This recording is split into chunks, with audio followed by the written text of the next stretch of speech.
Porque tem gente que dinheiro é uma desgraça, não sabe nada. Independência financeira. Eu ter dinheiro pra não ficar dependente de dinheiro dos outros. Não só hoje, mas daqui a 10 anos e na minha velhice. Tem muito a ver com a gente ter capacidade e competência de ganhar dinheiro. Então não adianta eu ganhar dinheiro pra caramba e saber investir, mas não saber usar e gastar com ostentação o tempo todo. E eu não vou ser um ignorante. Eu vou entender que eu tenho que estudar, eu tenho que aprender a ganhar dinheiro, eu tenho que ser inteligente pra usar, eu tenho que saber multiplicar meu dinheiro. Às vezes mais importante do que a faculdade que você vai escolher é você estudar sobre educação financeira desde já.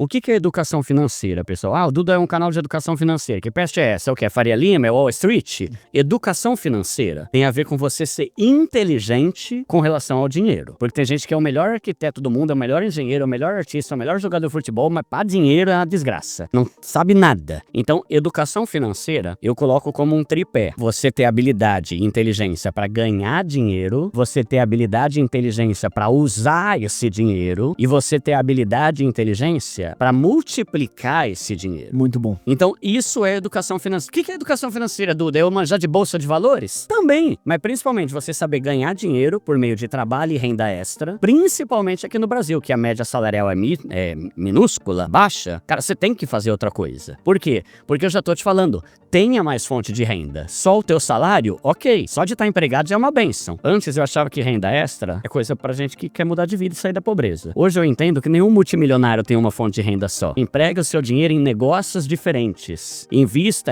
não só em investimentos, mas em negócio, em empreendedorismo. Em coisas que podem te gerar dinheiro. Então isso é uma coisa muito importante. Eu tenho visto cada vez mais que os caras mais ricos do mundo, nenhum deles tem uma fonte de renda só. Assim como eu, quando era um assalariado que ganhava 3 mil, também não tinha uma fonte de renda só. E isso me ajudava a ter uma vida de qualidade. Então lembrar que educação financeira tem muito a ver com a gente ter capacidade e competência de ganhar dinheiro. É um vício que as pessoas têm de ficar pedindo dinheiro o tempo todo, né? A pessoa chega e fala, Duda, eu tô com dívida, o que eu faço? Vai trabalhar mais, caramba. Então, educação financeira é pra todo mundo.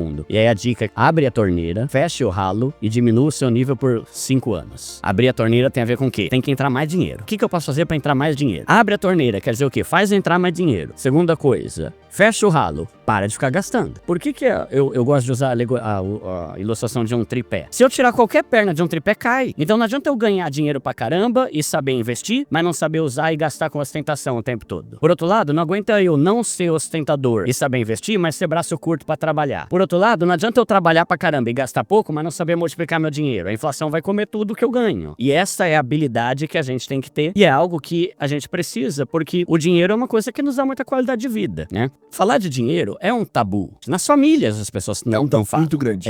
Né? Porque aí se você for ver, educação financeira, cara, o dinheiro ele tem um altíssimo potencial de a gente glorificar a Deus com ele ou de a gente se afastar de Deus com ele. Muito bom. Se a gente vai ver, parece que Jesus pega pesado com o dinheiro, né? Caramba, cuidado com as riquezas, é mais fácil o camelo passar do que um rico entrar no céu. Então a primeira coisa que a gente tem que entender é, não é errado ser rico, é errado você amar o dinheiro. O dinheiro tem que ser bênção pra você abençoar pessoas. Perfeito. Tem o extremo de que crente tem que ser pobre. Caramba, quem falou isso? Que raio de Bíblia é essa tua, velho, né? Não, voto de pobreza. Não, a Bíblia não fala nada que eu tenho que ser pobre. E tem o outro extremo errado que fala que se você não é rico, você é maldito. Eu tomo esse cuidado porque tem gente que acha que se o cara é pobre, ele é maldito. Se o cara é rico, ele é bendito, né? Só que a gente tem que entender que o dinheiro, ele é uma coisa complexa que pode tirar a nossa dependência de Deus. Porque assim, dinheiro não resolve todos os problemas, mas muitos problemas são resolvidos com dinheiro, né? Eu costumo falar, né? Por que a gente ouve tão pouco falar sobre bilionário cristão? Pô, velho, eu quero ser um bilionário cristão, mano. Porque imagina que louco você ter 1 bilhão e ter um coração totalmente rendido diante de Deus. O quanto Deus não vai te usar pra fazer coisas loucas. Tem muita gente que fala, quando Deus me prosperar, eu vou começar a ser generoso. Se você não é generoso com o que você tem hoje, você vai ser só um rico avarento, né? Ganância, idolatria, é o mamon. O dinheiro se torna mais importante do que tudo. E aí eu gosto muito de falar sobre generosidade, porque esse pra mim é um dos maiores benefícios de Deus te enriquecer. A gente poder transbordar a sua vida das pessoas, né? Só que muitas vezes, né, fala em Tiago, né? Às vezes a gente pede, não recebe, porque pede mal pra gastar só com a gente mesmo. Exato. Eu acho louco quando a gente começa a pedir pra Deus nos prosperar com o objetivo de a gente transbordar. Deus, como eu queria ter $1.000, como eu queria poder ter condição de abençoar essa família. Me abençoa, pai, me abençoa pra que eu possa transbordar. Aí, tipo assim, passou um dia, alguém depositou lá $1.000 pra ele. Ele falou, caramba, Ó, não é que funciona o negócio? Daí passou um tempo, ele descobriu que tinha algum orfanato, sei lá o que é, lá que tava precisando de $10 mil. Oh, Deus, me usa, pai, me usa, me dá esse dinheiro pra que eu possa transmitir ali pra eles e transbordar sobre a vida deles. Passou um tempinho, $10 mil caiu na conta dele. Aí ele falou, é? É assim que funciona? Então tá bom, Deus, eu quero $1 milhão porque eu quero construir isso, fazer isso. Nada pra ele, entende? Passou um tempo, caiu, alguém ofertou $1 milhão sem ele divulgar nada. Então, eu pergunto pra você que tá em casa, quantas vezes você orou pra Deus pra querer ser rico, pensando em outra pessoa e não no seu próprio benefício? Isso é muito bom. Não é errado você ter qualidade de vida.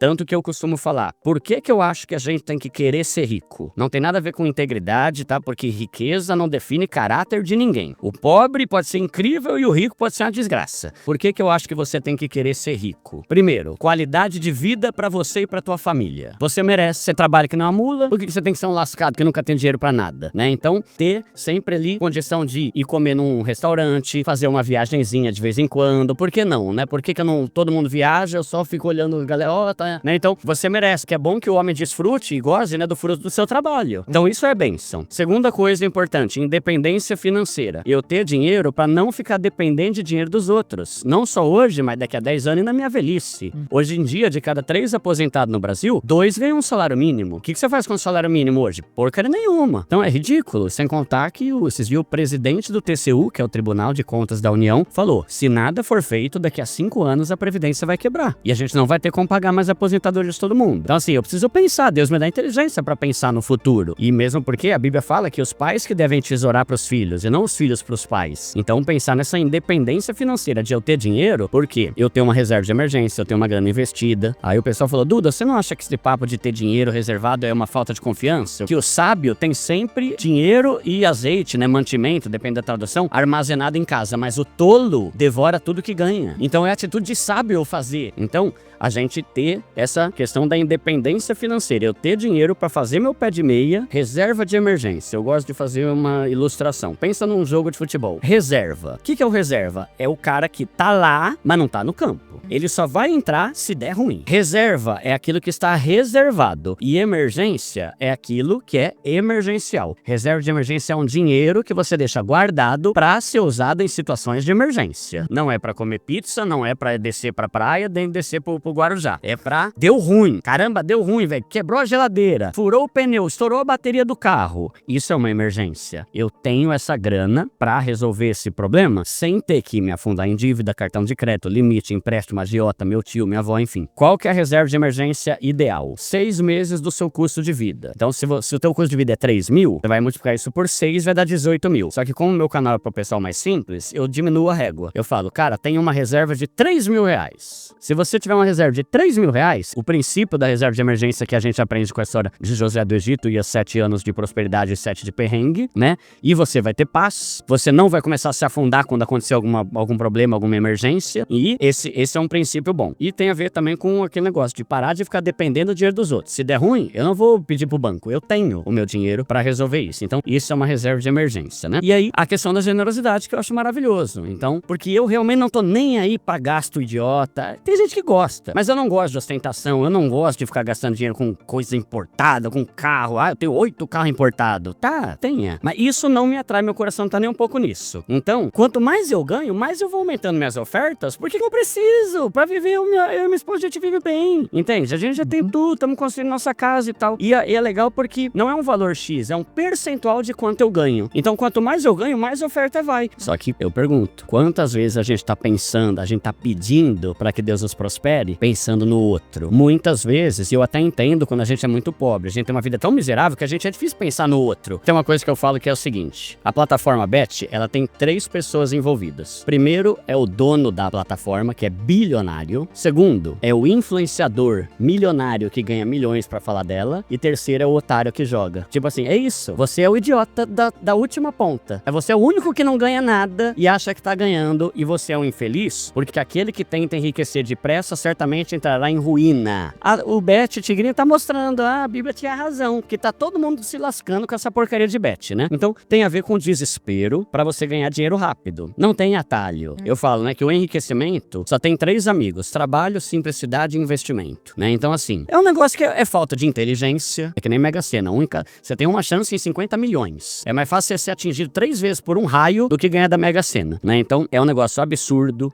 Tira dinheiro. Tem a ver com o desespero pra ganhar dinheiro rápido, que é tolice, né? Então, a gente tem que tomar cuidado com isso. Agora, a dica que eu daria é: estude sobre educação financeira. Por quê? Porque todo o sistema conspira pra que a gente seja todo ferrado, tá? Tudo, é o que você falou. Todos os times do campeonato eram patrocinados por alguma bet. Todos, né? Toda camiseta, todo canal que você liga é bet. Todo influenciador que você segue é bet. Então, assim, tudo conspira pra que a gente seja lascado. E se a gente não assumir as rédeas e começar a falar, eu não vou ser um ignorante, eu vou entender que eu tenho que estudar, eu tenho que aprender a ganhar dinheiro, eu tenho que ser inteligente pra usar, eu tenho que saber multiplicar meu dinheiro. Eu vou falar, às vezes mais importante do que a faculdade que você vai escolher é você estudar sobre educação financeira desde já. Estude, porque olha um cálculo que eu fiz esses dias. Contando educação infantil, ensino fundamental 1, ensino fundamental 2, ensino médio e faculdade, 16 mil horas sentado numa cadeira pra aprender alguma coisa pra ter um emprego e ganhar um salário. 16 mil horas a gente passa estudando na vida pra chegar lá na frente e ter um emprego. Aí você fala, mano, lê o livro aqui, ó, filho, em uma semana você mata. Que? 200 páginas? Você é louco? Assiste esse vídeo aqui, filho, aulão de educação financeira, meia hora. 30 minutos? Você tá maluco, cara, então você merece ser lascado. Você passa 10 horas por semana assistindo o jogo do Corinthians, você passa 12 horas por semana assistindo Dorama, você fica assistindo Big Brother e A Fazenda, mas na hora de assistir um negócio que vai te ensinar a multiplicar o seu dinheiro, você acha que não é? Então você merece. Ó, existem alguns métodos de divisão salarial, e são vários métodos diferentes. Só que nenhum deles, ele é plausível, ele é prático universalmente. Por quê? Porque tem cenários, né? Então, por exemplo, uma coisa é você pegar um cara de 19 anos que trabalha com TI, home office e ganha 8 pau e mora com os pais. Outra coisa é pegar a dona Neide, que tem 5 filhos e ganha um salário mínimo como... Então, assim, o método mais famoso é 50% do teu salário para pagar suas contas, 30% do teu salário para curtir, 20% para investir. O problema é que a maioria dos brasileiros, com 50%, não paga nem o mercado. Então, não dá pra eu dar essa dica pro meu público. Então, o que eu costumo falar? É uma regrinha, também com 3 partes. Invista o máximo que você puder, sem deixar de pagar suas contas e sem deixar de curtir um pouco. Só que, repara, são 3 regras. Invista o máximo que você puder. Não deixe de pagar seus boletos. Quanto menos boleto você tiver, melhor. Quanto menor a fatura do seu cartão, melhor. Hoje, a fatura média do cartão de crédito do brasileiro é R$ 1.500. O salário mínimo é R$ 1.500, né? Então, gasta-se muito parcelando no cartão. E sem deixar de curtir a vida um pouco. Por quê? Porque é bom, é gostoso, você é jovem, tem que curtir, tem que sair com os amigos depois do culto e tal. Só que tem gente que erra nisso. É a curtição como se não houvesse amanhã, porque a vida é uma só. Aí ele não investe nada e nunca se prepara. Então, invista o máximo que você puder, tenha menos contas e curta, mas curta com equilíbrio. Mas, eu acho que tem muito a ver com isso. A pessoa ela tem vergonha de falar, se eu falar que não, vou achar que eu sou pobre. Tudo bem, filho, não tem problema, né? Só que enquanto você continuar aceitando, você vai continuar pobre. Se esforce pra ser, não pra parecer. Tem gente que quer parecer rico e continua pobre até morrer. Tem gente que parece que é pobre, mas tá muito rica. Tem gente que parece que é rico, mas tá todo lascado. A pessoa tá mais preocupada com isso. E isso fere aquela segunda perninha. É o saber usar o dinheiro com inteligência. Tem muitos erros. A juventude, hoje em dia, ganha 8 mil, sabe? Tipo, novinho. Cara, eu casado com 33 anos, ganhava 3. E aí o cara que ganha 8 mil não tem nada. Tipo, é tipo o Chaves indo embora da vila, sabe? Com o saquinho, o pau de vassoura aqui. Você precisa juntar dinheiro, você precisa ter coisas, né? Que você pega a juventude. Você chega e fala, quero casar. Tá, se você for casar hoje, o que você tem? Tem uma cueca furada e 2 meias. Entende? Não tem patrimônio nenhum. Só tem experiência. Já foi num lugar, já foi naquilo, já jogou não sei onde, já foi viajar. Tá, mas o que você tem de bem material, cara? Você tem um carro? Tá pensando em dar uma entrada num AP? Tem gente que se casa hoje, meu Deus do céu, vai depender do dinheiro dos pais. E às vezes é gente que tem 30 anos, não é nem tão jovem. Tudo isso tem a ver com a educação financeira. Por isso que eu falo que estudar é importante. Quando você estuda sobre educação financeira, você começa a perceber os erros que a gente comete. É muito erro. A gente que às vezes quer ser igual o grupinho, aí anda com gente rica, quer ser rico também. Agora tá na moda plástica, né? Todo mundo quer fazer plástica agora. Porque minhas amigas fazem plástica. Só que tua amiga ganha 30 pau, você ganha 3. Não, mas é minhas amigas, eu quero fazer. Então, não tem uma personalidade, uma inteligência a ponto de falar, o que é prioridade pra mim, caramba? É ter a minha casa, é ter uma escola de qualidade pro meu filho? Ou é ficar fazendo um monte de besteira o tempo todo porque o meu grupinho faz?